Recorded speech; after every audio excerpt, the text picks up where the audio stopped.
Qu'en est-il aujourd'hui des risques liés à l'amiante? Pendant des décennies, Eternit a livré ce matériau de construction dans le monde entier, en Belgique en particulier, et dans quasi tous les bâtiments de plus de 20 ans, il y a de l'amiante et dès lors un risque. Anaïs Stas.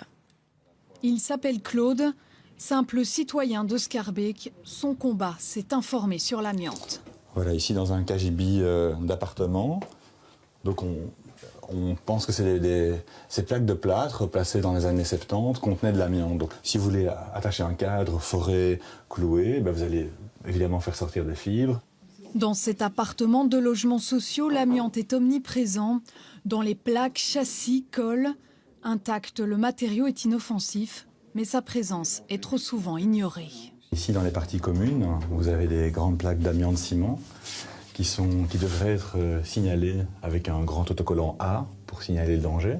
Donc ici, vous voyez un nouveau tuyau de plomberie qui a été mis par un corps de métier. Donc lui, il fait un trou là-dedans.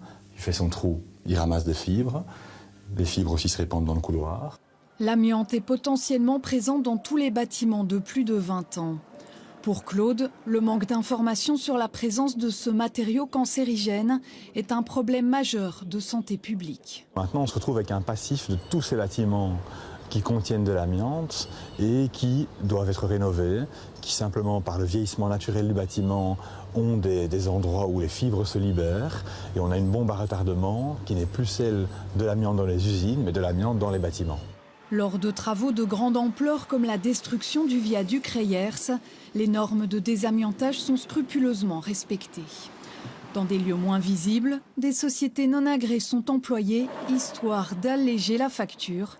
La rénovation de la tour Apollo 1 à Schaerbeek en est un bon exemple. Ici, les travaux n'étaient pas conformes. Une entreprise privée qui n'avait pas respecté les contraintes et les conditions données par le permis d'environnement.